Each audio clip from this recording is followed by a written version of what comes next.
Estamos hoje no 17º capítulo do livro Uma Vida com Propósitos, onde nós iremos falar sobre um lugar ao qual pertencer. Título desse capítulo. Efésios capítulo 2, versículo 19 diz: Agora vocês são membros da própria família de Deus e cidadãos do país de Deus, e pertencem à casa de Deus, como todos os outros cristãos. 1 Timóteo, capítulo 3, versículo 15, na parte B do versículo diz: A família de Deus é a igreja do Deus vivo, a coluna e o fundamento da verdade. Você é chamado para pertencer, não somente para crer. Mesmo no perfeito e imaculado ambiente do Éden, Deus disse: não é bom que o homem viva só. Fomos criados para uma vida em comunidade, moldados para o companheirismo e formado para a família. E nenhum de nós pode cumprir os propósitos de Deus sozinho e sem ajuda. A Bíblia não apresenta nenhum santo solitário ou eremita espiritual, ou seja, um crente que vivesse isolado de outros fiéis, privado de companhia. A Bíblia diz que fomos ajuntados, reunidos, edificados juntos, tornados membros juntos, feitos herdeiros juntos, combinados, mantidos juntos e que seremos arrebatados juntos. Você não está mais por conta própria. Embora seu relacionamento com Cristo seja pessoal, Deus nunca quis que fosse particular. Na família de Deus, você está unido a todos os outros fiéis e faremos parte uns dos outros por toda a eternidade. A Bíblia diz: em Cristo, nós que somos muitos formamos um corpo e cada membro está ligado a todos os outros. Seguir Cristo inclui pertencer, não apenas crer. Somos membros de seu corpo, a igreja. Observa C.W. Lewis, que a palavra membro é de ordem cristã, mas foi esvaziada de seu significado original. As lojas oferecem desconto a membros e os anunciantes usam os nomes desses membros para criar listas de maneira direta. Em muitas igrejas, tornar-se membro significa simplesmente adicionar o nome a uma lista sem nenhum requisito ou expectativa. Pela perspectiva de Paulo, ser membro da igreja significava ser um órgão vital de um corpo vivo, parte indispensável e inseparável do corpo de Cristo. Precisamos restabelecer e praticar o significado bíblico dessa palavra. A igreja é um corpo, não um edifício, um organismo, não uma organização. Para que os órgãos do corpo humano cumpram seu propósito, precisam estar conectados ao corpo. O mesmo ocorre com você como parte do corpo de Cristo. Você foi criado para uma função específica, mas perderá esse segundo propósito para a sua vida se não fizer parte de uma igreja local. Você descobre seu papel nessa vida pelo relacionamento que mantém com os outros. A Bíblia diz: assim somos como as várias partes do corpo humano. Cada parte tem seu significado no corpo, visto como um todo, mas não o contrário.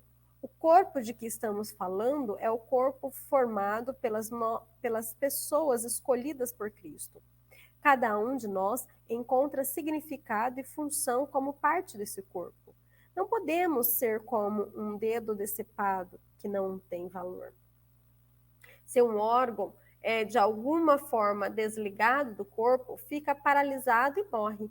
Ele não pode existir por si mesmo, nem você, desligado e arrancado do sangue vivificante da igreja local. Sua vida espiritual se enfraquecerá e logo deixará de existir. Por isso, o primeiro sintoma de declínio espiritual é normalmente o comparecimento irregular aos cultos e às outras reuniões dos irmãos na fé.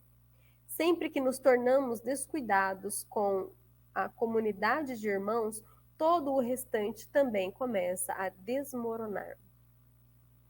Ser membro da família de Deus não é irrelevante nem algo a ser negligenciado. A igreja é o plano de Deus para o mundo. Jesus disse: edificarei a minha igreja e todas as forças do inferno não prevalecerão contra ela. A igreja é indestrutível e existirá eternamente. Ela sobreviverá ao universo, assim como sua função nele. A pessoa diz: não preciso ir à igreja. É soberba e ignorante. A igreja é tão importante que Jesus morreu na cruz por ela. Cristo amou a igreja e deu sua vida por ela. Na Bíblia, a igreja como um todo é chamado a noiva de Cristo e o corpo de Cristo. Não consigo imaginar alguém dizendo para Jesus: eu te amo, mas não gosto de sua noiva. Ou, eu te aceito, mas rejeito o teu corpo. No entanto, é isso que fazemos quando desprezamos e depreciamos a igreja, ou reclamamos dela. Em vez disso, Deus nos manda amar a igreja tanto quanto Jesus a amou. A Bíblia diz: amem sua família espiritual. Lamentavelmente, muitos cristãos usam a igreja, mas não a amam. A comunidade local. Salvo em poucas e importantes exceções, como quando alude a todos os fiéis ao longo da história, a palavra igreja é utilizada na Bíblia quase sempre para se referir a uma comunidade visível e local. O Novo Testamento parte do princípio de que o membro pertence à comunidade local. Os únicos cristãos que não pertenciam a grupos locais eram aqueles sob a disciplina da igreja, os quais eram removidos da comunidade depois de flagrados em pecado. A Bíblia diz que o cristão sem a igreja local é como o órgão sem o corpo, a ovelha sem o rebanho ou a criança sem a família.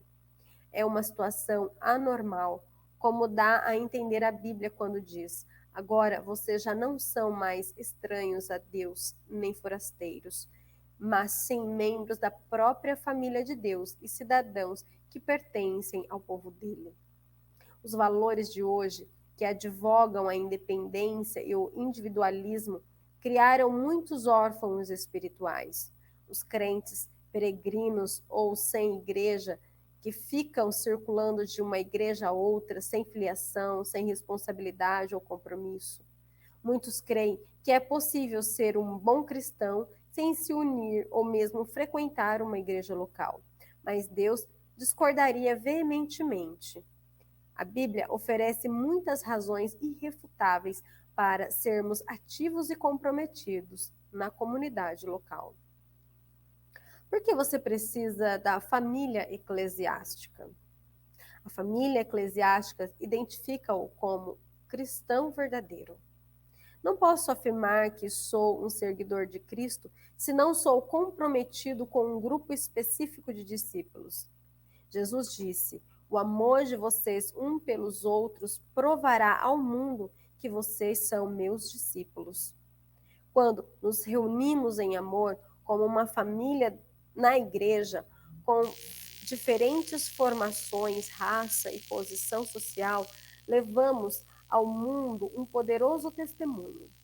Você não é o corpo de Cristo isolado, precisa de outros para expressar essa condição. Juntos, não separados, somos o corpo do Senhor. A família eclesiástica retira-o do isolamento egoísta. A igreja local é a sala de aula em que você aprenderá a se relacionar com a família de Deus. É o laboratório para a prática do altruísmo e do amor compassivo. Como membro ativo, você aprende a se interessar pelos outros e a compartilhar suas experiências. Se uma parte do corpo sofre, as demais partes sofrem com ela. Ou se uma parte é honrada, as demais compartilham de sua honra. Somente pelo contato regular com fiéis comuns e imperfeitos podemos aprender o verdadeiro companheirismo e experimentar a verdade do Novo Testamento, sermos unidos e dependentes uns dos outros. O companheirismo bíblico compreende sermos tão comprometidos uns com os outros quanto somos com Jesus Cristo. Deus espera que entreguemos nossa vida uns pelos outros. Muitos cristãos que conhecem João 3,16 discordam de 1 João 3,16. Nisto, conhecemos o que é o amor. Jesus Cristo deu a sua vida por nós e devemos dar a nossa vida por nossos irmãos. Esse é o tipo de amor sacrificial que Deus espera que você demonstre pelos outros irmãos. Uma disposição para amá-los da mesma forma que Jesus o amou. A família eclesiástica ajuda a desenvolver músculos espirituais. Você jamais chegará à maturidade apenas comparecendo aos cultos de adoração como espectador passivo. Somente a participação na vida integral de uma igreja local desenvolve a musculatura espiritual. A Bíblia diz: à medida de cada parte realiza o seu trabalho em especial, ela coopera para o crescimento das outras partes, para que todo o corpo esteja saudável, crescendo e cheio de amor. As expressões uns aos outros ou uns dos outros são usadas mais de 50 vezes no Novo Testamento. Recebemos ordens para amar uns aos outros, orar uns pelos outros, incentivar uns aos outros, admoestar uns aos outros, saudar uns aos outros, servir uns aos outros, ensinar uns aos outros, aceitar uns aos outros, honrar uns aos outros, carregar os fardos uns dos outros, perdoar uns aos outros, submeter-nos uns aos outros, sermos dedicados uns aos outros, além de muitas outras obrigações mútuas. Isso é ser membro, do ponto de vista bíblico. Estas são as responsabilidades familiares que Deus espera que você cumpra na comunidade local. Com quem você vem agindo dessa forma? Pode parecer mais fácil ser santo quando não há mais ninguém por perto para frustrar suas preferências, mas essa é uma santidade falsa, que não foi posta à prova. O isolamento é deliberadamente enganoso. É fácil nos enganarmos, pensando sermos maduros quando não há ninguém para nos contestar. A verdadeira maturidade manifesta-se nos relacionamentos. Uau. Precisamos de algo mais que a Bíblia para crescer. Precisamos dos irmãos. Crescemos mais forte e mais rapidamente, aprendendo uns com os outros e sendo responsáveis uns pelos outros. Quando os outros compartilham o que Deus lhes ensina, também aprendemos a crescer. O corpo de Cristo precisa de você. Deus tem uma função específica para você na família cristã. Isso se chama ministério. E o Senhor lhe concedeu talentos para essa missão. Um dom espiritual é dado a cada um de nós, visando ajudar toda a igreja. A comunidade local é um lugar planejado por Deus para que você descubra, desenvolva e utilize seus talentos. Você até pode ter um ministério mais abrangente, mas será algo adicional ao seu serviço no corpo local. Jesus não prometeu edificar seu ministério, prometeu edificar a igreja dele. Você participará da missão de Cristo no mundo. Enquanto Jesus andou entre os homens, Deus trabalhou por meio do corpo físico de Cristo. Nos dias de hoje, ele usa o corpo espiritual de seu filho. A igreja é o instrumento do Senhor neste mundo. Não devemos apenas ser exemplo de amor de Deus, amando-nos uns aos outros. Devemos também transmiti-lo em conjunto ao restante do mundo. Esse é um privilégio maravilhoso concedido a todos nós. Como membros do corpo de Cristo, somos suas mãos, seus pés, seus olhos, seu coração. Ele realiza sua obra no mundo por meio de nós e cada um tem uma contribuição a dar.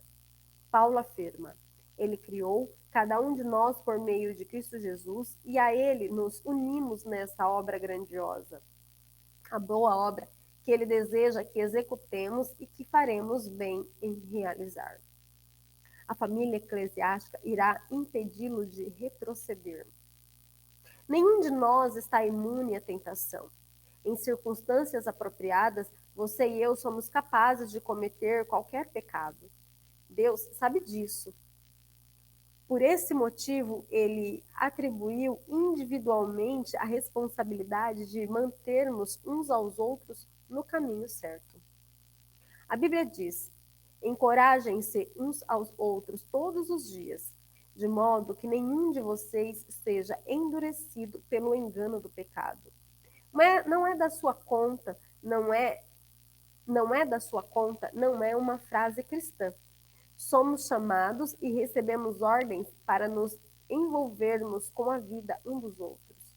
Se você conhece alguém que se mostra espiritualmente inconstante nesse exato momento, é sua responsabilidade procurá-lo e trazê-lo de volta à comunhão. Tiago adverte: prezados amigos, se vocês conhecem alguém que se desviou da verdade, não desista dessa pessoa. Faça tudo para trazê-la de volta e terão resgatado uma vida preciosa da destruição e impedido que ela se afaste de Deus. Um benefício relacionado à igreja local é que ela também proporciona proteção espiritual de líderes dedicados. Deus atribui aos pastores a responsabilidade de guardar, proteger, defender e cuidar do bem espiritual do seu rebanho. A Bíblia diz: a responsabilidade deles é zelar pela alma de vocês, e eles sabem que devem se responsabilizar por isso diante de Deus. Satanás exulta ao ver fiéis afastados, desligados da vida do corpo, isolados da família de Deus, indiferentes para com seus líderes espirituais, pois sabe que tais crentes estão indefesos e impotentes contra suas estratégias. Está tudo na igreja. Em meu livro, Uma Igreja com Propósitos, explico como fazer parte de uma igreja saudável. Como fazer parte de uma igreja saudável é essencial para viver uma vida saudável. Espero que você também leia esse livro, pois ele o ajudará a compreender como Deus planejou a igreja especificamente para auxiliá-lo a cumprir os 5 propósitos que ele tem para a sua vida. Ele criou a igreja para satisfazer as 5 necessidades mais importantes: um propósito para o qual viver, pessoas com quem viver, princípio pelos quais viver, uma profissão para se sustentar e força para seguir vivendo. Não há outro lugar no mundo em que você possa achar esses 5 benefícios em um só lugar. Os propósitos de Deus para a igreja são idênticos aos 5 propósitos que ele tem para você. A adoração ajuda-o a se concentrar em Deus. A comunhão ajuda-o a enfrentar os problemas da vida. O discipulado ajuda-o a fortalecer a fé.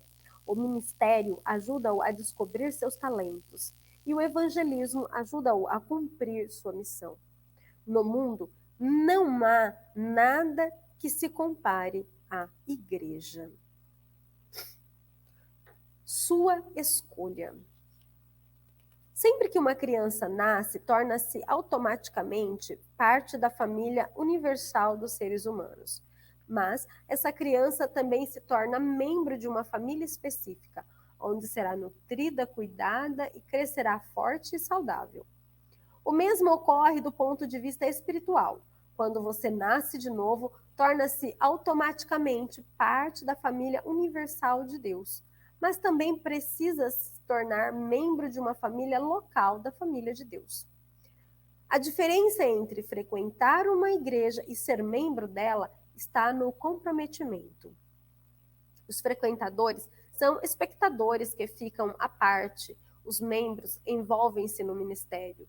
Os frequentadores consomem, os membros contribuem. Os frequentadores querem os benefícios que a igreja propicia sem participar das responsabilidades. São como os casais que querem viver juntos sem o compromisso do casamento.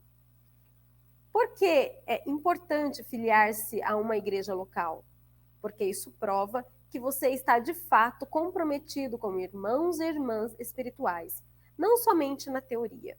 Deus quer que você ame pessoas reais, não pessoas ideais.